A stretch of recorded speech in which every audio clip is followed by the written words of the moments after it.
Hello दोस्तों, उम्मीद है आप सब बढ़िया होंगे और बेहतर महसूस कर रहे होंगे।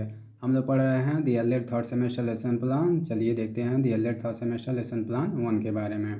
तो सबसे पहले लेसन प्लान बनाने के लिए सबसे पहले ऊपर पाठ्य योजना प्रारूप संख्या डालते हैं। अगर आप पहला बना रहे हैं तो पहला प्रारूप संख्या डालेंगे, और मैंने पहला प्रारूप संख्या बनाया है तो मैंने पहला डाला है। और उसके नीचे दिनांक, कक्षा, विषय, कालांश, अवधि लिखेंगे और एक कॉलम बना देंगे। ठीक है, तो मैंने 28 अप्रैल 2025 को अपना पाठ्य योजना संख्या 1 बनाया था कक्षा 3 के लिए। विषय हिंदी पर, कालांश थर्ड था और जो अवधि था वह 40 मिनट का था। ठीक है, और हमारा जो प्रकरण था वह था साहसी सीमा। मैंने साहसी सीमा प्रकरण पे अपना पाठ्य योजना बनाया था। उसके बाद प्रकरण लिखने के बाद हम लिखेंगे सामान्य उद्देश्य। तो सामान्य उद्देश्य में क्या क्या लिखेंगे, तो पहला लिखेंगे छात्रों में हिंदी विषय के प्रति रुचि उत्पन्न करना, और दूसरा लिखेंगे छात्रों में मातृभाषा के प्रति प्रेम उत्पन्न करना। तीसरा लिखेंगे छात्रों को हिंदी भाषा का ज्ञान प्रदान करना। चौथा लिखेंगे प्राप्त ज्ञान का दैनिक जीवन में उपयोग करना सिखाना। इस तरह से प्रकरण के बाद हम सामान्य उद्देश्य लिख लेंगे। सामान्य उद्देश्य को लिखने के बाद हम विशिष्ट उद्देश्य लिखेंगे। तो विशिष्ट उद्देश्य में 4 प्रकार के उद्देश्य आते हैं, जिनमें आपका ज्ञानात्मक उद्देश्य हो जाएगा, बोधात्मक उद्देश्य हो जाएगा, प्रयोगात्मक उद्देश्य हो जाएगा, कौशलात्मक उद्देश्य हो जाएगा। ज्ञानात्मक उद्देश्य में लिखेंगे छात्रों को साहस के बारे में ज्ञान प्रदान करना। बोधात्मक उद्देश्य में लिखेंगे छात्रों में साहस का बोध कराना। प्रयोगात्मक उद्देश्य में लिखेंगे छात्रों में साहस का प्रयोग करने की क्षमता विकसित करना।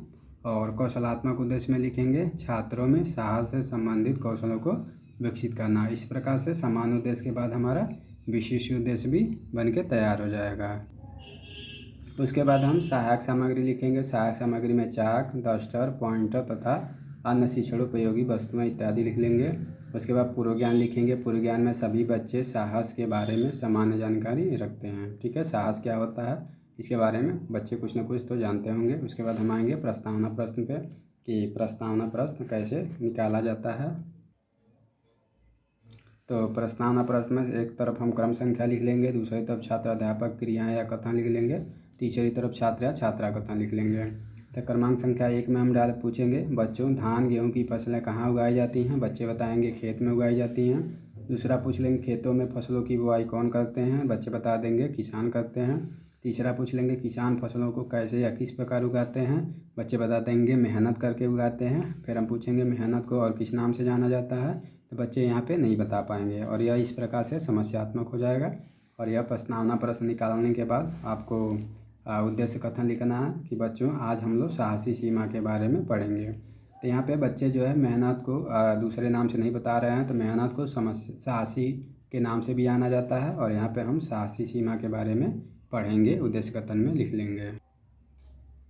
उद्देश्य कथन के बाद हम आएंगे प्रस्तुतिकरण पे। प्रस्तुतिकरण में 3 कॉलम बनाएंगे।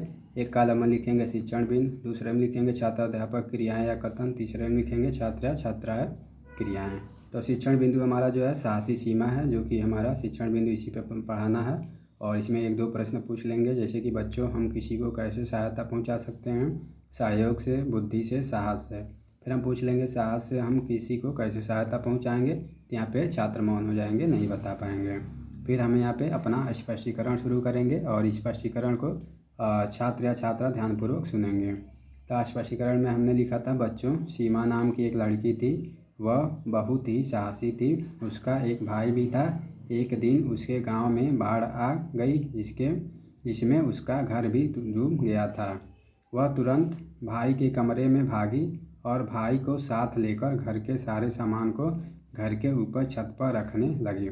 इस प्रकार अपने साहस के बल पर सीमा ने अपने घर का सारा सामान छत पर रखते हुए स्वयं को और अपने भाई को बाढ़ से बचा लिया। ठीक है, तो इस प्रकार यह हमारा जो था स्पष्टीकरण था। आप देख पा रहे होंगे स्पष्टीकरण कितने अच्छे तरीके से लिखा हुआ है।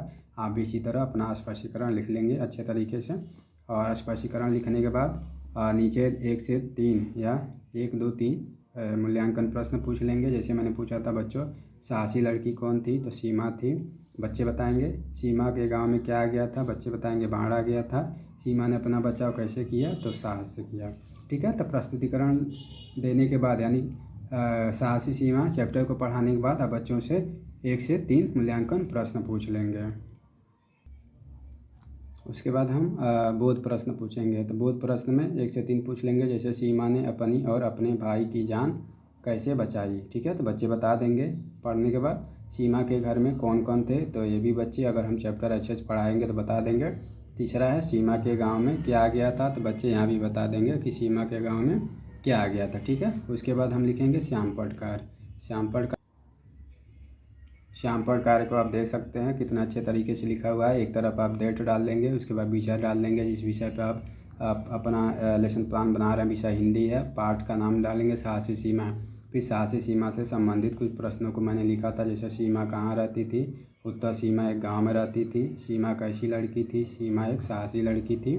फिर से अगला प्रश्न, सीमा के गांव में क्या आ गया था, तो सीमा के गांव में बाढ़ आ गया था। ठीक है, तो इस प्रकार हम अच्छे से सुंदर तरीके से श्यामपट चार्ट चिपका के और श्यामपट कार्य को लिख लेंगे। यह जो है श्यामपट चार्ट आपको मार्केट में 10 रुपये में मिल जाएगा, और ये जो है सिल्वर कलर का पेन आता है, तो आप सिल्वर कलर का पेन भी खरीद लेंगे जो 10 रुपये मिलता है। श्यामपट चार्ट भी खरीद लेंगे और अच्छे से इसको काट के चिपका लेंगे। ठीक है, तो श्यामपट चार्ट के बाद नीचे आएंगे हम निरीक्षण कार्य पे।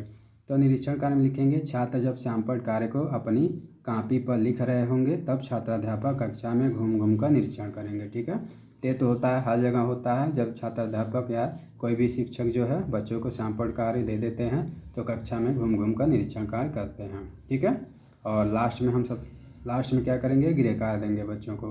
तो मैंने गृह कार्य दिया था बच्चों, साहसी सीमा के बारे में घर से पुनः पढ़ के आना है।